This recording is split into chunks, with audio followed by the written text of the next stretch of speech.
Yeah, I mean, well, we can. There's always something to talk about, but I actually do have a topic that you and I could talk about if nobody else turns up. That Sure. I Yeah, was let's dive thinking in. about the other day. Basically, different kinds and different levels of storytelling in wildlife photography.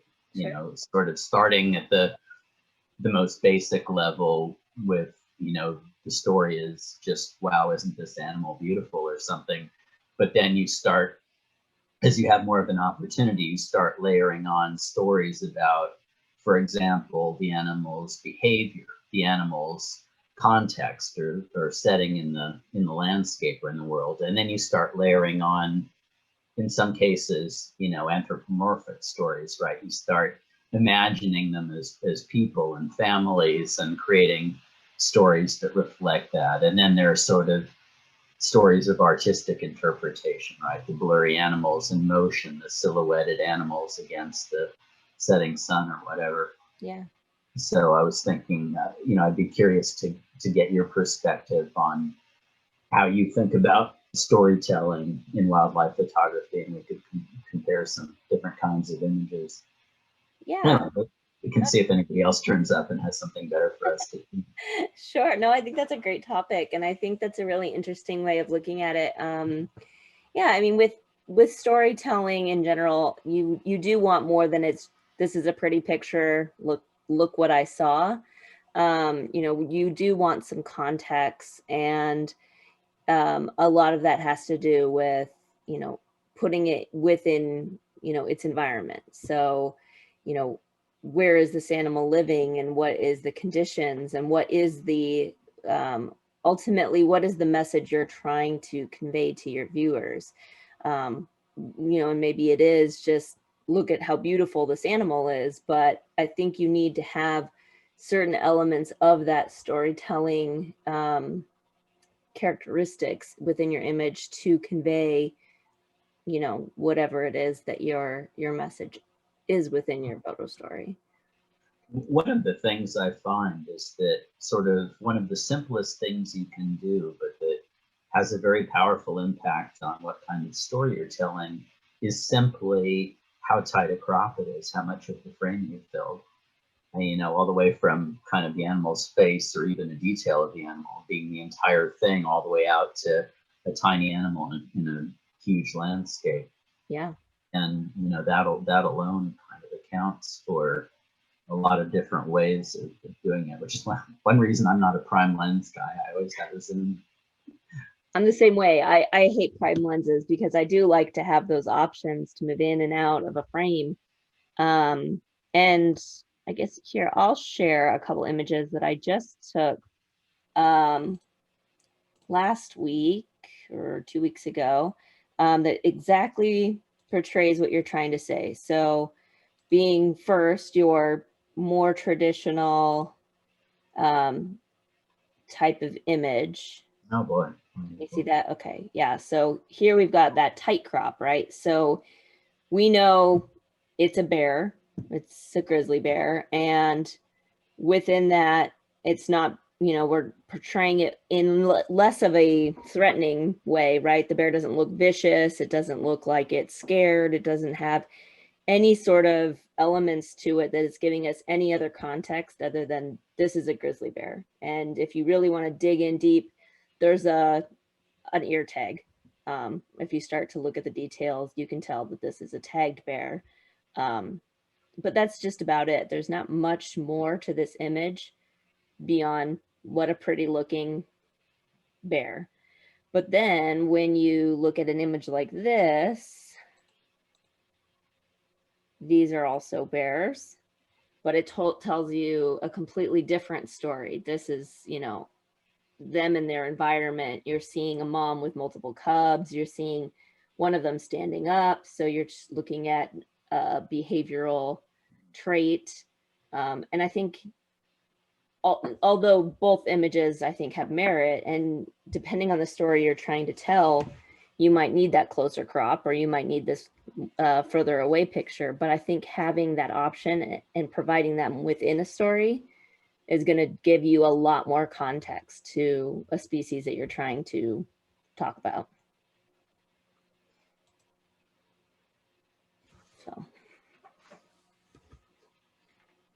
So those are just my thoughts on it. Do you do a lot of really weird artistic stuff? Once you've gotten a totally satisfying shot of an animal, do you start experimenting with you know blurs and extreme lighting and shooting straight into the sun? I do, yeah. So, um, like for example, I spent 2 weeks at the Cheetah Conservation Fund in Namibia, and just about every day they did what they consider a cheetah run. So it's a where they're exercising the cats, and so the cat's on a lure or chasing a lure. They don't have to chase it if they don't want to. It's just exercise that they provide for some uh, enrichment. And so going out each day and photographing the cats chasing the lure, you for me, ultimate goal, right? You want to see if you can get it sharp, which, cheetah, they're going fast. May take you a day or two to really understand how close are they going to get to the camera, what lenses do you need, in a situation like that, you might not need your telephoto because they're a lot closer than you'd see them in the wild. And so takes a couple, or at least for me, it took a couple days to just get a picture of a cheetah sharp running. But then after that, okay, well then I zoom out more. Now I want to see it in the environment. Now, okay, this is a controlled environment. This is the person who's running the lure. And then after I've got that, now I might want to do long exposures. Can I get just the blur of the cheetah? And so for me, if you have that opportunity to keep going back to your subjects and start to do that, yeah, you should get your safety shot. Then you should get your other storytelling element shots, your context, your details, things like that. And then you can start experimenting with some of the fun things like blurs or silhouettes or crazy angles, things like that. Yeah, yeah. I mean, that's kind of the same way I think about it. I have gotten to shoot a cheetah running in exactly that kind of environment. It wasn't in Namibia, but there's a wildlife sanctuary in Nevada that does that. Except they only let them. They only have them. They only let the public come in at least like once a month. Yeah. A few people get to come photograph them, so I had one chance. Yeah. So in that case, the key exercise for me was to kind of visualize myself in the scene and anticipate the camera settings because I'm always a full manual guy. Oh yeah. I never shoot anything other than manual, and so it's like, okay, I need to know where everything on the camera is going to be before I get in there. And you get there and you're behind a blind that's a little like waist high pile of sticks, and the cheetah 100% knows you're there. And Oh yeah. Hoping it got fed that morning.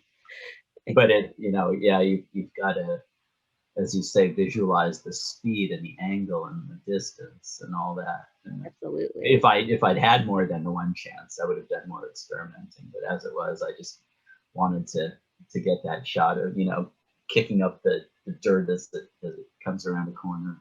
Absolutely. Yeah. Well, and so speaking of that one chance, right? So I went to India in 2019, and I went with the Nat Geo photographer Steve Winter, and so he's been photographing tigers for 25 years. So he's had his tiger shots, and for me, at 11 days, we only saw tigers twice. And so when the tiger was coming, the light was really low because it's almost dusk and it's in a forest. So the tiger's walking towards us, and sitting next to this veteran, he's saying, I'm going to slow this whole thing down and get a blur of him walking. Like, I don't want a sharp picture. I'm purposely going to do that.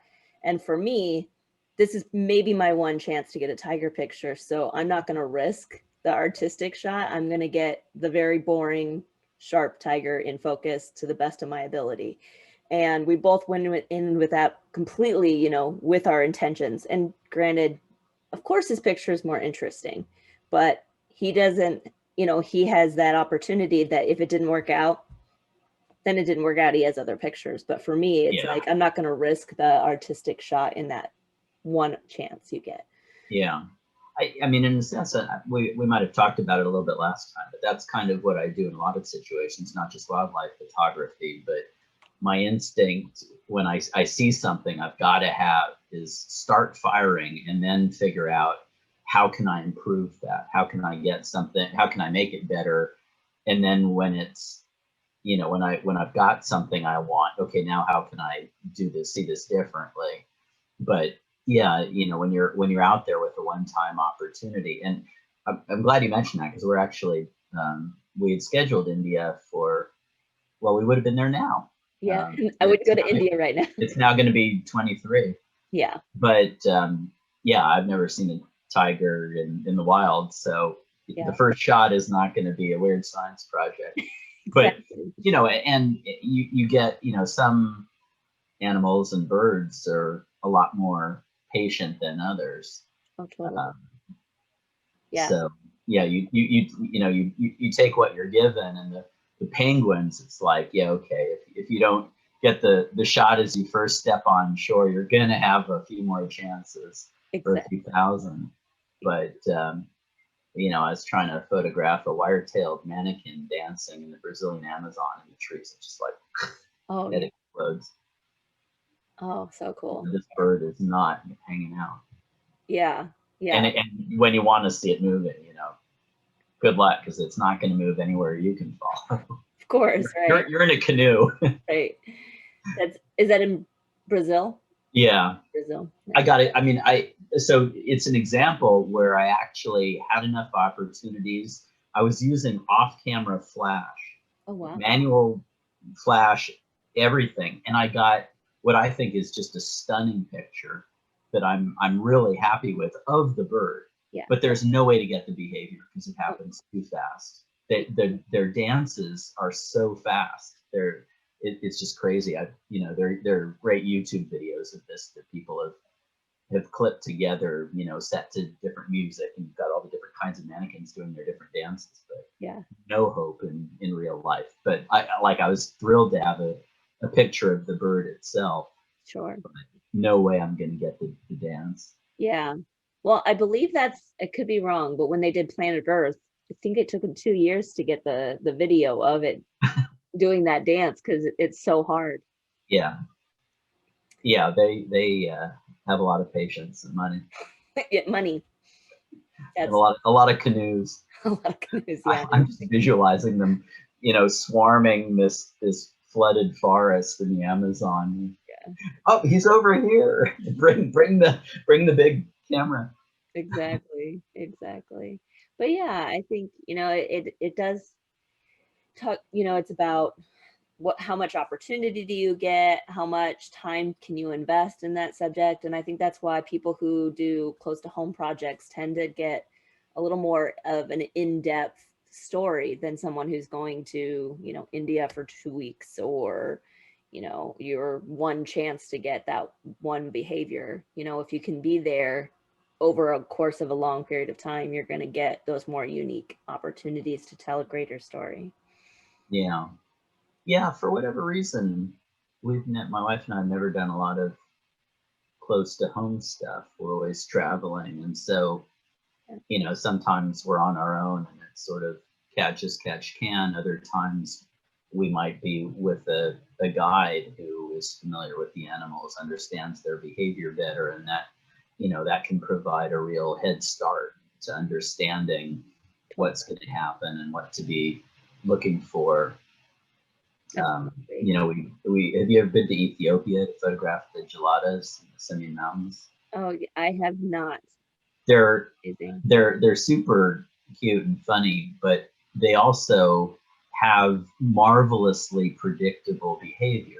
And so we had a guide who could explain to us in advance exactly what was going to happen, where we need to be positioned. And what you do is you totally sit still in the grass, and you just sort of let them, they're grazers, they're not carnivorous, but you just sort of let them graze right by you. Oh, and felt like a little guy stepped on my foot as you went by. I mean, that's awesome. You're just, if you're not predator or a blade of grass, you're just not that exciting. Right. So wow.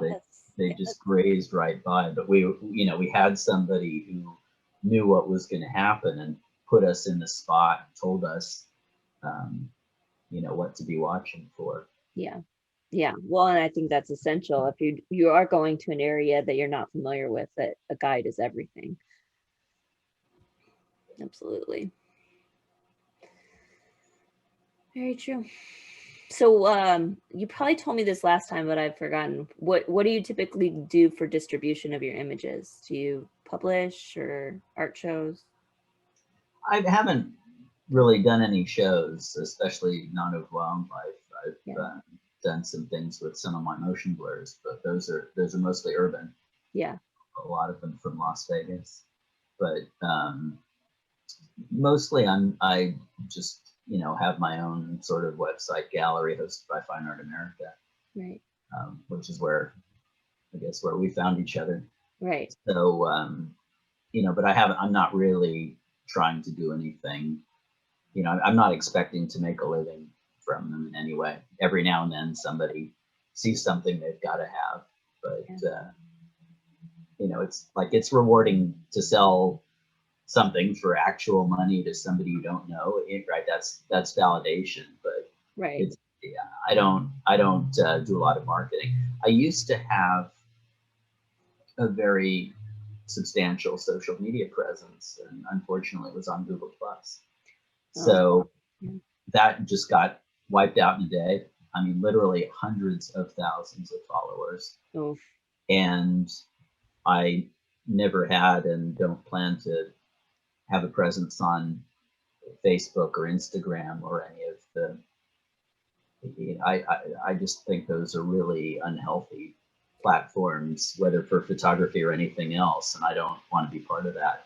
yeah. So I just kind of have my Fine Art America thing. I have a tiny account on MeWe because it's more privacy focused, and all I do is post photos there, and nobody sees them. So Yeah.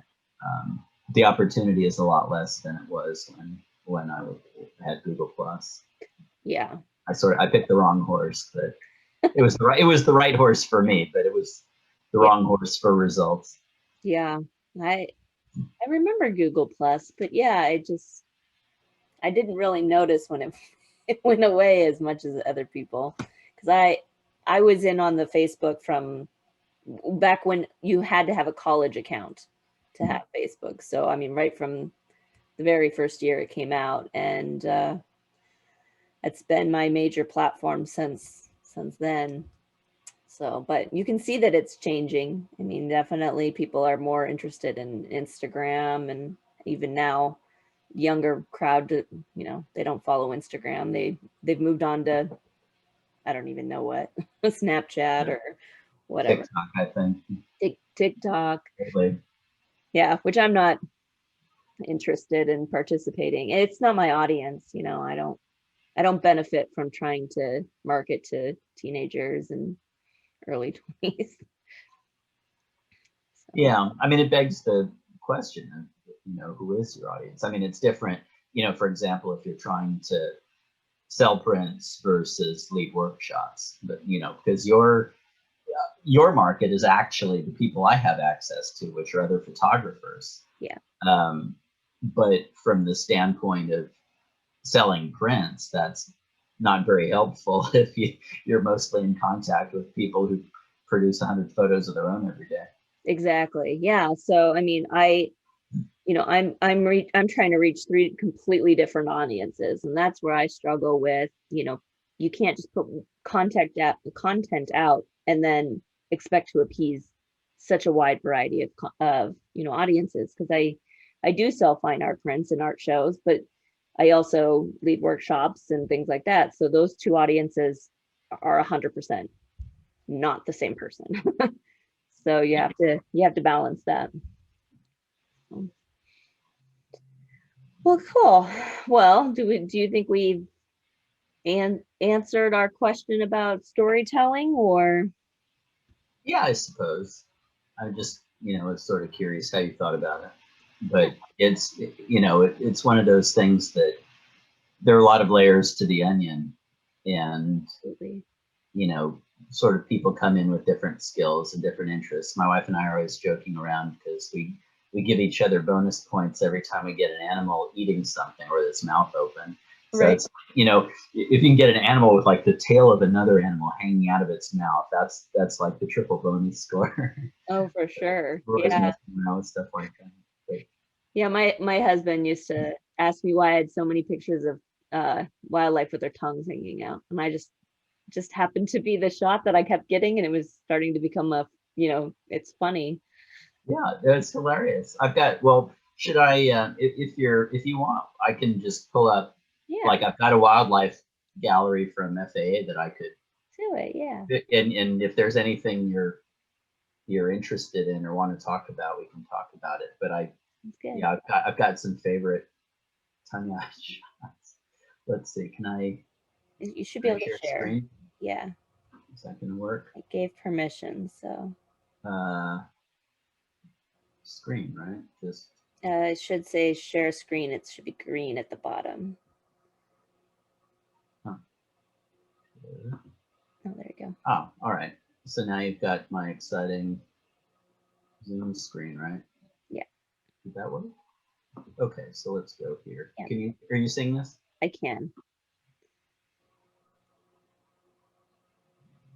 And of course, it didn't update from changes I made earlier. Things are out of order. So these are the gelatas, like this guy here. Can you see my cursor or just I the can. screen? Yep. I can. Okay, yeah. So, well, and this is an example because I've got 100 shots of this guy, but where I put the horizon line and the tree, like I had the opportunity to try to compose with him. Yeah. Um, and then let me show you another baby gelada. Um, so one of the characteristic things they do is the flip of the lip. What they do, the adults, to show aggression, is they flip up their upper lip because they have these really sharp canines. And again, they're total herbivores. Yeah. So it's only for chomping on each other and really only for threatening to chomp on each other. They're not a very violent bunch. But so here's a really teeny little guy practicing his aggressive look. This is the guy who stepped on my foot. He came over and he gave me that practice lip flip, like, get off my blade of grass. I love But it. Yeah, anyways, I think that's a and, really powerful image, the way that you've got it cropped well, and and yeah, that was a case where I really wanted to crop in all the way to to take advantage of this guy who's like really cute but trying to be really ominous at the same time. exactly. Whereas this guy, so I mean, this is a miracle, just a miracle photo. But talking about animals, a little bit of environment, right? You can see that it's a forest floor, Yep. and he's got his tongue out. But this is one of the most ridiculously hard to photograph animals in the world. It's a fossa. Yeah, in Madagascar, right? Yeah, Yeah. and they're just, Oh, I cool. mean, they just disappear into the forest. It's incredible to get good views of them. And there's like 2 weeks of mating season in the Kirindi forest, which is not near any other Madagascar destination. And Yeah. we had to live in this wretched research camp where the only thing to eat was the chickens, and you had to walk by the coop every day and see these tough, sad, miserable chickens cooped up, knowing that that was all there was for dinner unless you wanted the spaghetti. Oh, Anyway, wow. but it was worth it because we Yeah. got to see these guys, which was like a miracle. But that's one of my favorite tongue out Yep. photos where he's just saying, I don't know who you are, but I can eat pretty much anybody else around here. So Right. I don't want those chickens, so you Yeah. might be worth a try. Yeah. Oh, Great behavior. Chameleons just are hilarious. Like this guy, I saw it as a martial arts pose. So there's a fake anthropomorphic story being superimposed on this poor right. animal who's just trying to walk somewhere. It's just what they do. But he looks to me like he was in this martial arts stance. So It does. And that's how their I hands are just so fascinating. And yeah. it's I mean, on that. I like that. love these guys. We're hoping to go back to Madagascar. This is the wire-tailed manakin.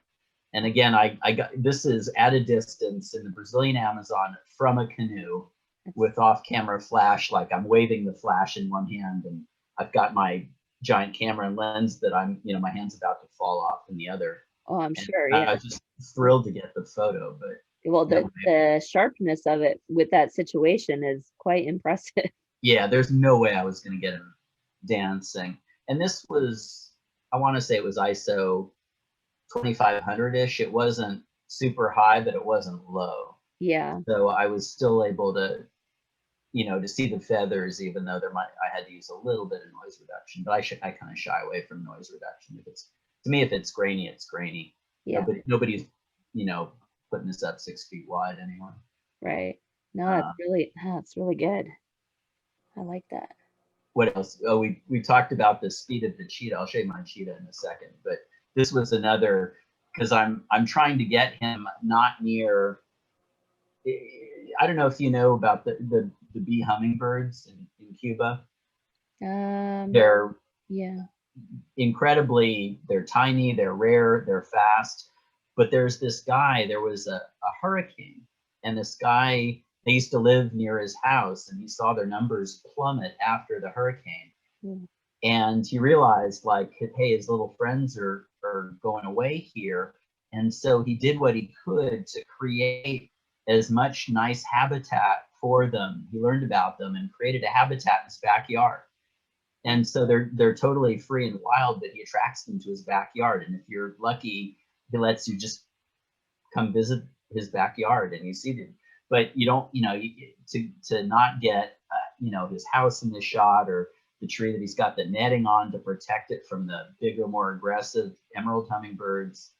So anyway, that was a project to get one of these guys flying sharp and with only the right, background and all that. Yeah. Well, and such a challenge when they're not like there's no flower or anything that's also like, Yeah, he's you know, just in you can space. center yourself. Yeah, You that's got to kind of, that was one where I'm watching and trying to learn, like what the landing pattern is at the airport. Where do they right. pause? Where do they hang out? Where do they want to be? And Right. then having the right depth of field, having the right aperture for that. Oh, totally. Here's just a nice example of a more environmental photo. Oh, totally. Believe it or not, like, this is not some beautiful lake. It's totally a mud puddle at the side of the freeway. But I think I made it look as nice as you can make it look. Yeah. Well, and I like that there's like layers of um these are Yeah, bighorn sheep. Is that what they yeah. So you've got, the one up front, but you also have the one in the back as well, which is yeah, just this leading line that is guiding you along that riverbank. I like that a lot. yeah. And then the fairly even lines of the trees, the mountains, the clouds. Yeah, So and then the obvious layers it back kind of there that feels are balanced. very nice. Yeah, gorgeous. What else is interesting? There are a couple I was thinking of here. There's a funny example, like on the one hand, filling the frame with the penguins because he can, and then on the other hand, filling the frame with the face of this blissed out elephant seal. It's Right. really funny. Yeah. No, I think So that's a great example though. How you can fill the frame. Oh, and they're holding hands. Oh, yeah, and so this is a completely fabricated human story, right? So right. first of all, you can't tell male from female king penguins by sight. Right. Second of all, one of them stays with the egg and the other goes to the sea to eat. So they would never actually be a couple walking together. Right. Third of all, they're not actually holding hands. I just took a million tries to see if I could get them to overlap in that way. Right. Of course. So, and then I got the head turn, and but what I could do was, I was literally lying on the ground and then kind of adjusting my height to have the foreground really distinctively separated from the mountains to make it look like they were sort of on this life journey together. Right. But that's a completely fabricated human story applied to these poor helpless animals that just happen to be going in the same direction. Right. Yeah. But it works, But it pulls well. It does. People want to believe in it. They do. There's a very similar one. Maybe you've seen it. It was out of Australia, and it was these Australian penguins that were in Brisbane, maybe. The fairy penguins, the little, Yeah, and so they had basically that story and this whole elaborate, oh, they're a couple and blah blah blah. And this photographer who also has almost an identical shot is like, let me tell you, first of all, that's a juvenile and that's not a juvenile, so they're definitely not a couple. And like totally ripped it entirely apart. Like your whole story is not really lining up here, but yeah. it's cute to think about it. And I think I say in the description on that photo that I just invented that. But it's cute. But yeah, but we can imagine it however we like, right? I like this guy. Have you ever seen one of these guys, the giraffe-necked weevil? I have not. That is bizarre. I haven't even seen a picture of that before. That's really cool. They are the craziest. And so here's the sick thing, right? You think you've got this incredible long jointed neck, right? He must need it to, see over stuff and see around corners. Guess what? He can also fly. What?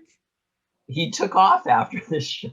I was like, I couldn't believe it. I had no idea he could do that. That's But bizarre. anyway, here's another example where I was able to get down low to create a story that wasn't otherwise there, like, as if he's looking off the edge of what for him is some giant cliff. Right. I was able to get below the edge of the leaf. So Yeah, but perfect example about how, your position can totally change the perspective of the yeah, and that's an example where I had some photos of that guy and I had the luxury to move around a little bit. That I could tell you stories about some of these, but they're not particularly photographically unique. Oh, here's Here's your cheetah. my cheetah. Oh yeah. And she's totally looking right at me, like, Oh, sure. you're blind is not amusing to either of us here. Right. Oh yeah. Yep. The turn in the corner. Yeah, they're so Yeah. beautiful in motion though. That's just, I mean, I wish I'd had a couple of weeks like you to, I mean, that must just be just exquisite, just joyous to like see them run every day like that. That is. It It's really such a is. thrill to see an animal just absolutely turning it loose. Absolutely. Yeah. Well, and That speed. just for fun. I mean, they don't need to do it for food. Like in that case, that's just pure joy. Yeah. So his tongue isn't actually sticking out, but I love animals that are just goofy sometimes. They're just funny. And of course, if you know elk, they make this kind of crazy, weird bugling noise, but it's just, I got both of the eyes. I didn't know I could do that until I did. Yeah. So I just love it because he's so silly looking. He is. I love it. Yeah, I love that sound. Yeah. Like stand there in the morning in the fall, listen to the bugle.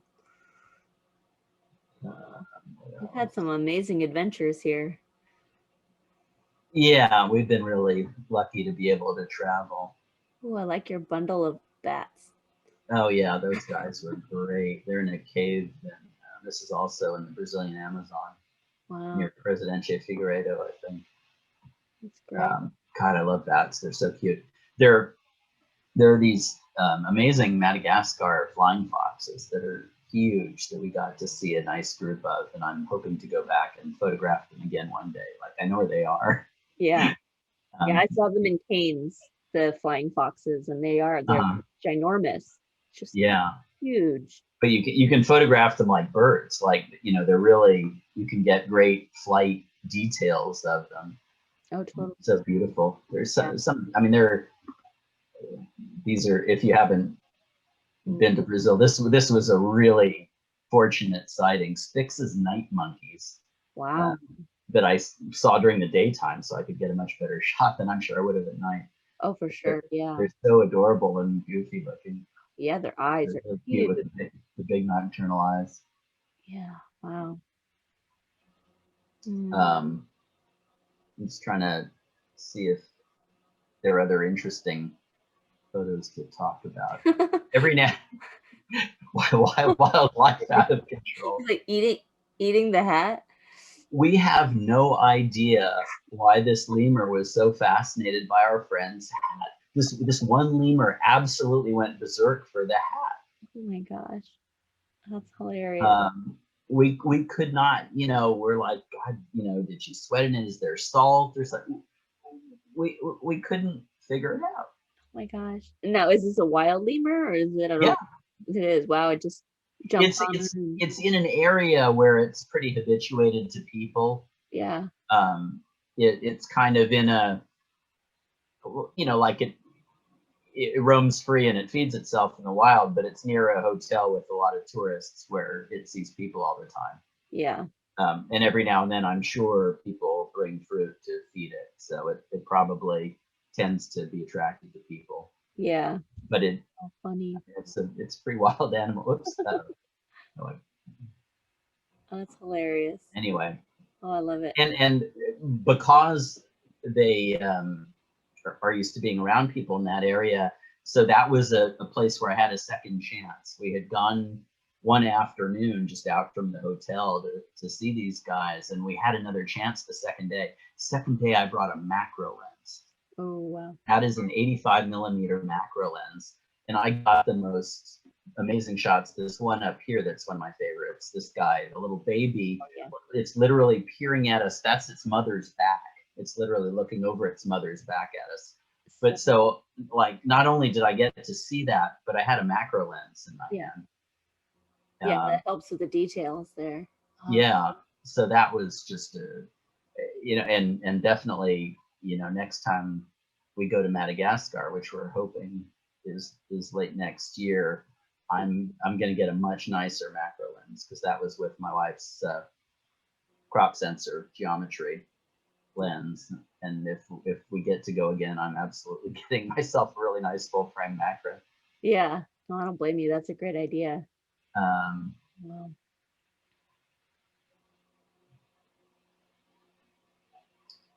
the jumping coyote is another sort of example of behavior where the guide's like, this is where a guide can tell you it's coming.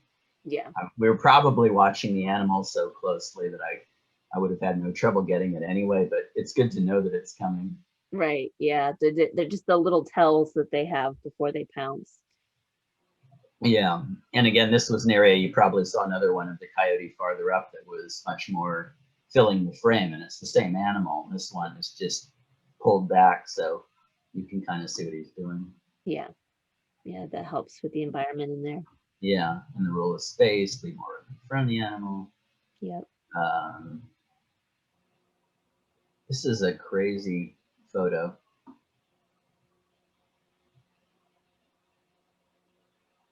Oh, wow. Yeah, it took me a second to see the penguin.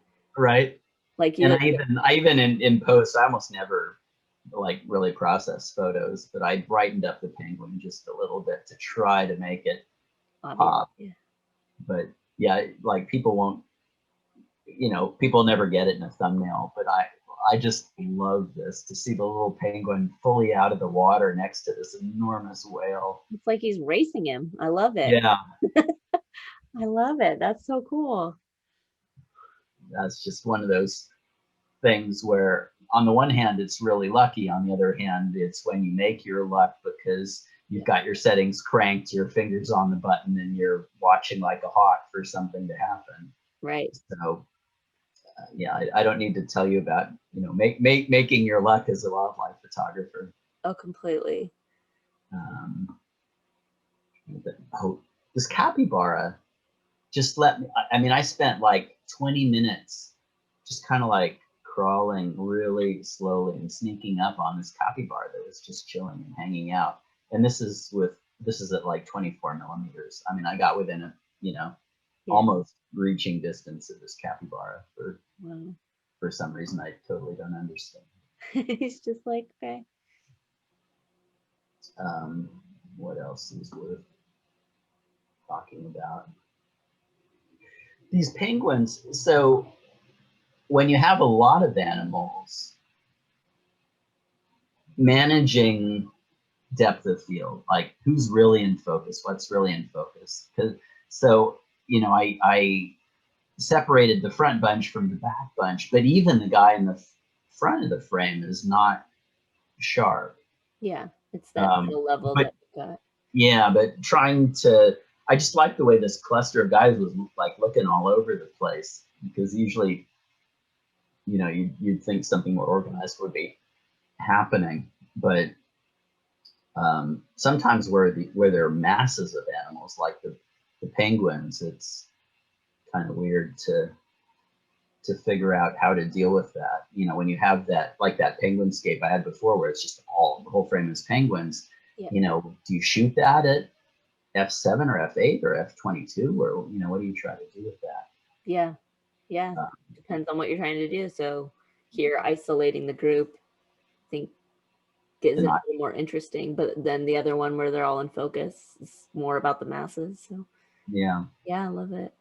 Sometimes it's just the look again. Like he's sort of like the elk, right? Right. You get a funny angle, you get a really funny look from these guys, and then the title just suggests it. So That's so funny. love that guy. Yeah, just the look. That's a different kind of penguin than the one in the back.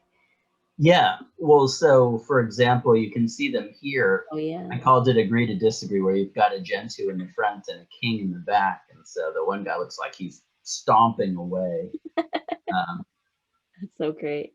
But again, you know, again, this is totally anthropomorphic. This is not the penguins. Sure. But penguins are very interpretable to people, right? People want to see that, and so you can, like, I can have free reign with these titles and kind of assign all sorts of human behavior to them in a way that, you know, you couldn't with a lot of other animals. I mean, your bear is an example. Like the close-up version of the bear, I was trying to decide, okay, if I'm going to assign it like a human emotion to the bear, because your point was exactly right. He's not threatening. Mm-mm. So I'm like, what is he? Is he sort of, is he quizzical? Is he welcoming? Is he, you know, just nearsighted? Probably. Like, why? What is that look? Right. You know, Murray Red has a lot of close-up bears from the northern Yukon. We may go up there and visit with him. Oh, cool. But Well, they're just but just so much personality. yeah. Yeah, I like them. So here's Yeah. again, you can't tell a lot about the animal. It's a wandering albatross. Yeah. But the iceberg and the light to me was just amazing. So to me, this one just screamed for black and white. For sure. Yeah. It works in black and white. And just all the empty space on the top is actually really nice. Yeah, yeah, because you want to kind of communicate.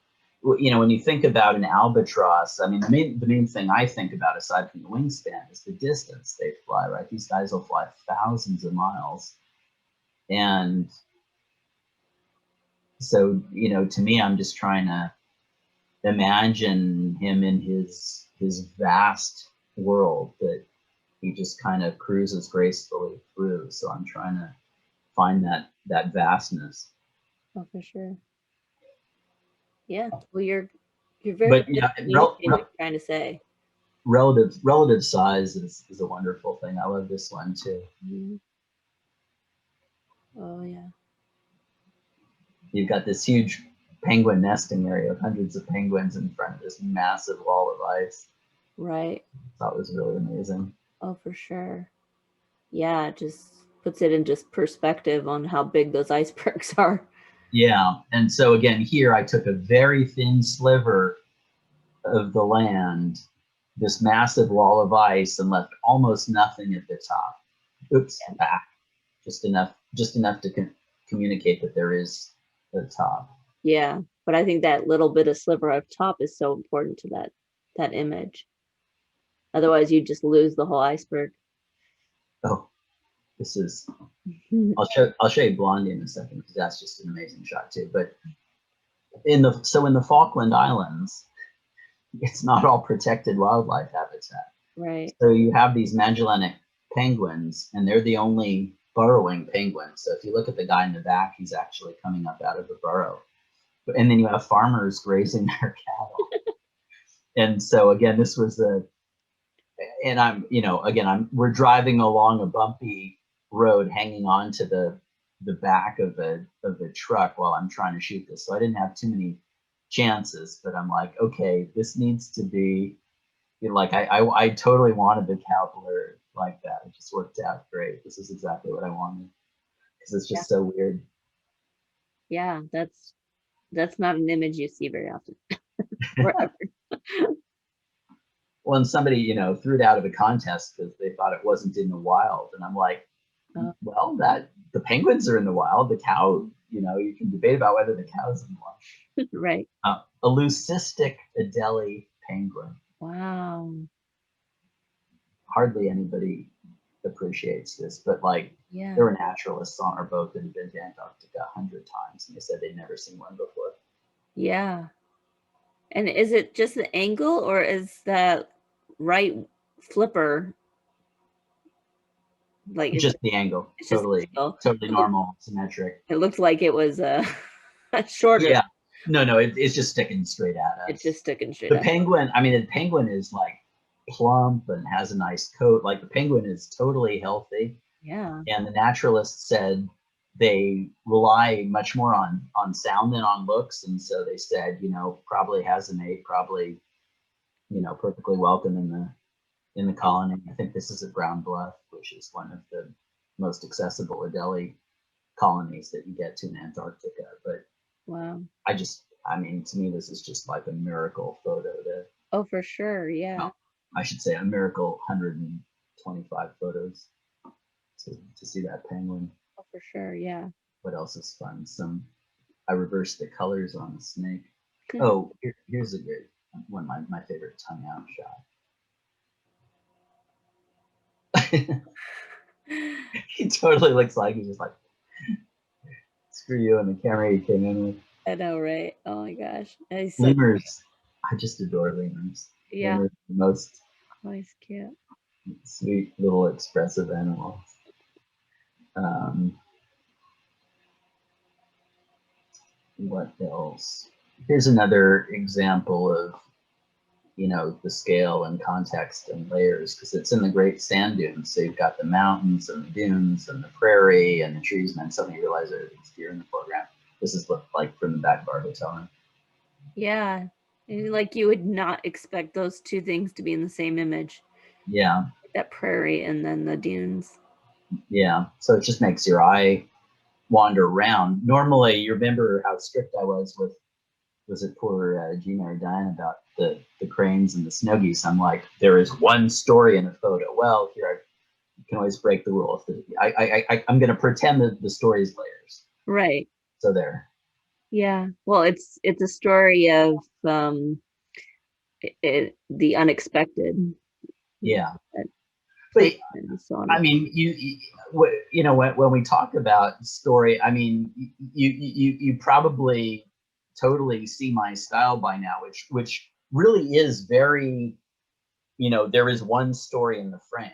Mm-hmm. Like I'm never just showing a bunch of animals and a bunch of stuff unless there's, you know, there's some composition or some broader story that I feel demands it. Normally, my style is very Yeah. arguably a little bit blinkered, but it's like I'm trying to say one clear thing per photo, and that's all you get.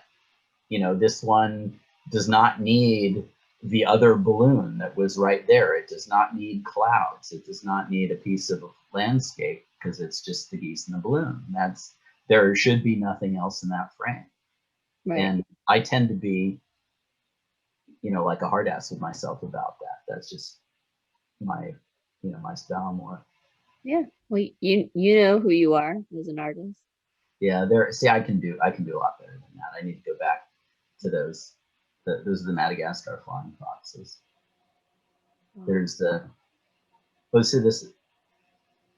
The one in the background has his tongue out. So I'm shooting this portrait, but I caught the other guy with an opinion on the subject. So I thought that was a funny juxtaposition. Yeah. Otherwise, it's not the best price in the photo.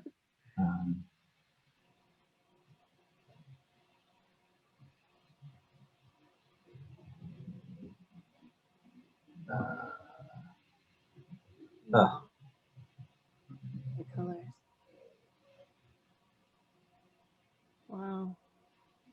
from the Great Reno balloon race. Ooh, You've got the reflections of balloons in the lake and then the duck rippling the lake. that's awesome. This is one of my favorite photos ever. Yeah, We the were color in there is gorgeous. so tired by the time we shot this. This was at like 7:30 a.m. and we've been up for 6 hours. Right. No, it's beautiful. Mm, But so it's sort of like the geese, but it like a different flavor of that. But right.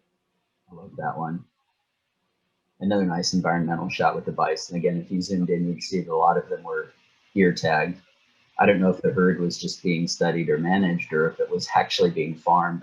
I don't know. I didn't want to ask the question. Right. Yeah, bison are a hard one because there are wild and there are farm animals, and you don't always know the difference. Yeah, and sometimes the farm animals are on a really big farm that doesn't have obvious fencing and boundaries and whatever. Yeah. So it's just hard to know sometimes. Yeah. Well, there's horses in Wyoming that are the same way. It's like, are those wild horses? Are they farm horses? Like, hard Yeah, to there's some say. folks on Fine Art America. There are a couple of people that take beautiful pictures of the horses. Mm-hmm. Yeah, I've Pig seen that. racing. Hmm? Pig racing. Yeah, That's funny. the album I just called The Animal Kingdom, so it's not all wildlife. Yeah, I've never seen anything like that. That's so No, they do it at the county fair up here. really how hilarious. They're so cute.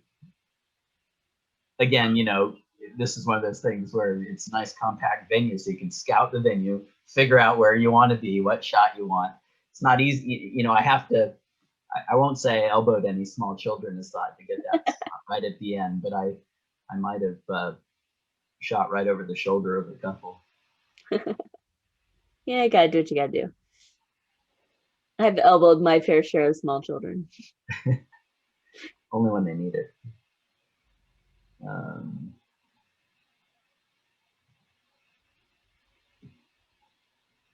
so here's a mistake I regret. This needed to be some super narrow aperture. Is it coming up now? I really should have shot it so as to get all three eyes in focus instead of just the front one.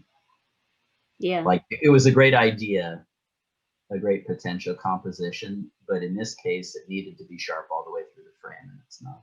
Yeah, I'd agree. I think it would have been stronger. Um,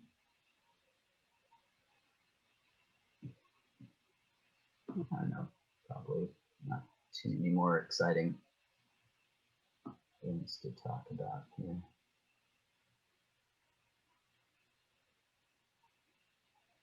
Yeah.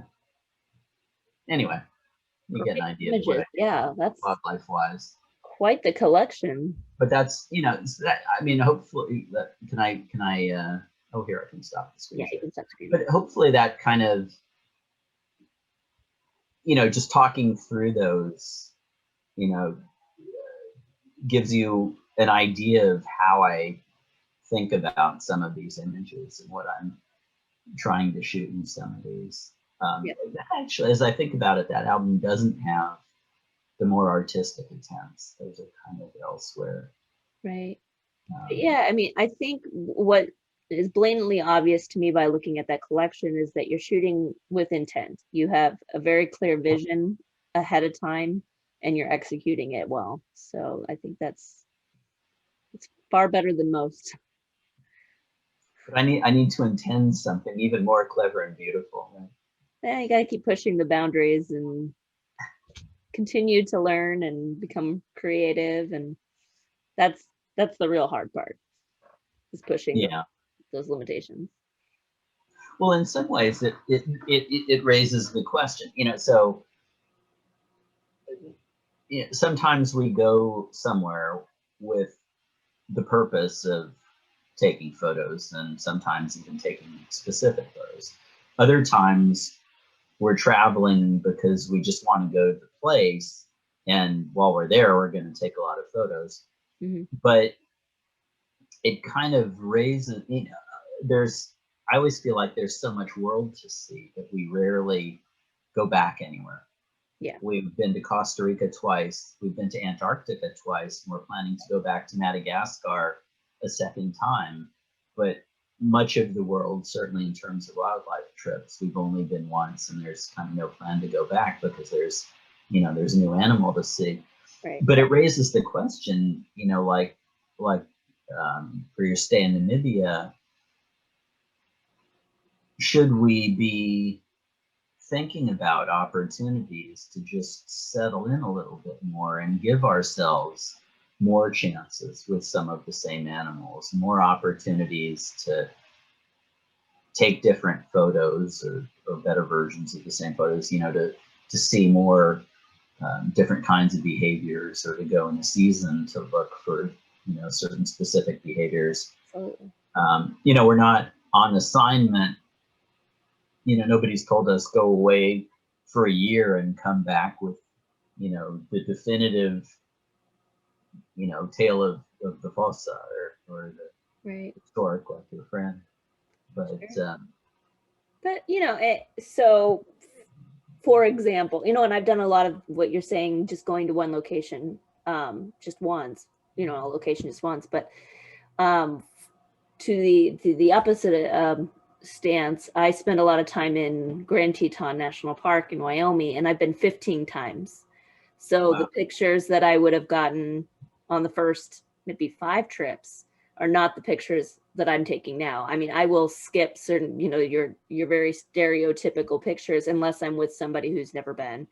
And then, I think there's something to be said about those classic images like the Ansel Adams Snake River overlook, but those aren't the pictures I'm trying to take. And, everybody comes with their 600 millimeter prime lenses, and I might show up with my wide angle because do I need another close-up picture of the bear, or do I want to see it doing a unique behavior or in the environment? So I'm aiming for different pictures because I've been back so many times. I've seen it in all the seasons, and I start to follow families of animals that, people tend to recognize. So I can tell a story over a course of many years.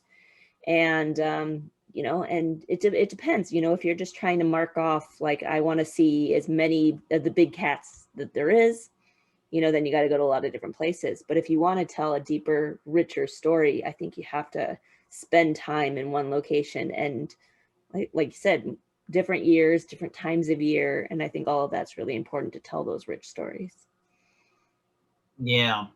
I guess the way I think about presenting my images is that the wildlife it's linked to a place. And so I have that album that's just the wildlife, but that's kind of, it's there because it has to be there, because there are people that are absolutely interested in wildlife. But, for example, if people are gonna see the lemurs, I'd love to have them come to the Madagascar album, where I have people and landscapes and, city scenes. And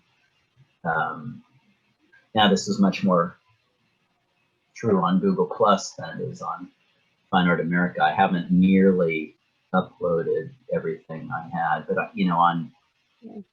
on Google Plus, I had an album of 200 or 280 images from Madagascar. We spent a lot of time driving from place to place, and I would just sit up front while everybody else was napping and take photos of the people along the roadside, because there's some amazing stories along the way there. Madagascar is such a unique place. It's beautiful. It's friendly. It's also sad. It's terribly poor. Mm-hmm. The United Nations has called it the poorest country in the world that isn't currently undergoing a civil or external war. I mean, may I show you? Yeah. Let me just go to Madagascar album if I can do that. It's the quickest way to get back. I'm probably not the best person at navigating my own website, right? I think you're figuring it out.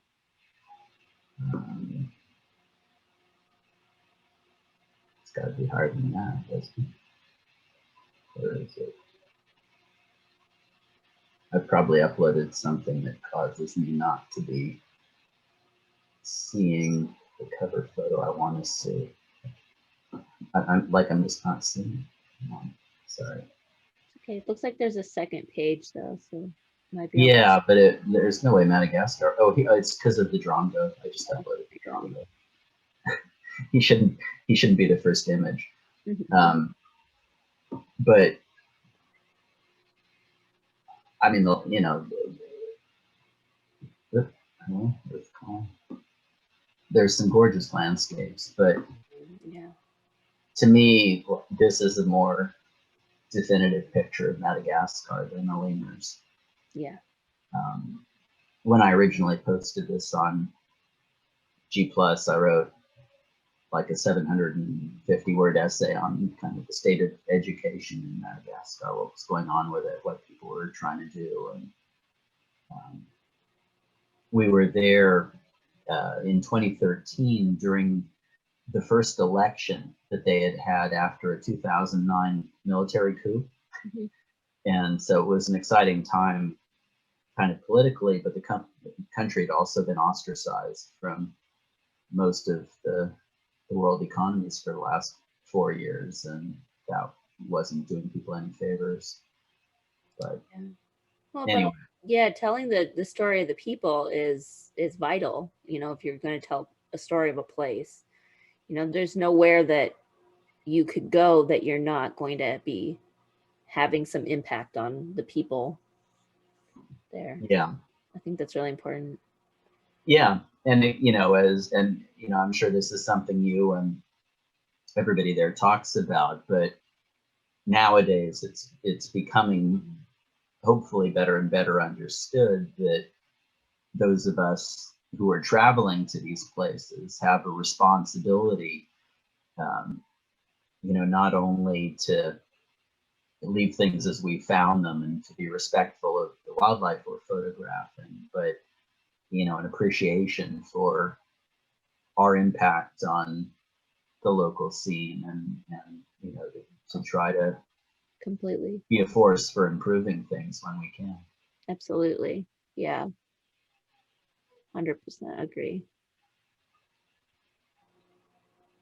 Yeah, I love those baobab trees. This is an amazing place. This was a 2 a.m. wake up call, worth every bit of it. Yeah. Oh, those are cool. Beautiful. It's on the way to the Kirindi Forest where we saw the fossa. So we kind of scouted it at high noon, and I've got some pictures with the sun kind of starred behind the tree branch and stuff like that at noon. But then we came back, figured out where sunrise was going to be, and came back for sunrise on the way out. Yeah. Oh, so pretty. But unfortunately, you can't make better than like 10 or 15K per hour driving on that road. It's that the potholes can be larger than your 4x4. Wow. Don't fall in. Very cool. Anyway, Yeah. I don't know if that was I think that's how you intended to spend the monthly wildlife photography. No, I think this was fascinating, and I think that's a great conversation. And I haven't been recording, so I might, if you don't mind, just upload the recording for anyone who might want to hear our thoughts on storytelling, if you don't mind. Sure, that's fine. I didn't say anything personal or offensive or Yeah. inappropriate. Yeah. Maybe we'll entice people to go, oh, man, I should have made that next time. So yeah, no, it was very fascinating, and thank you for sharing your images. They are just breathtaking. Absolutely. Thank you for ideas and support and commentary and discussion. It's it's nice to have somebody to bounce these things off of. My wife and I can't say we think too much alike, because we can stand shoulder to shoulder and come home with completely different photos. But it's always good to talk to some new folks and get some new ideas. Oh, for sure. Yeah. Well, wonderful. Well, I will let you enjoy the rest of your evening. So nice to talk to you as always. And then hopefully I'll see you next time. All right. All right. Take care. Thanks. Take care.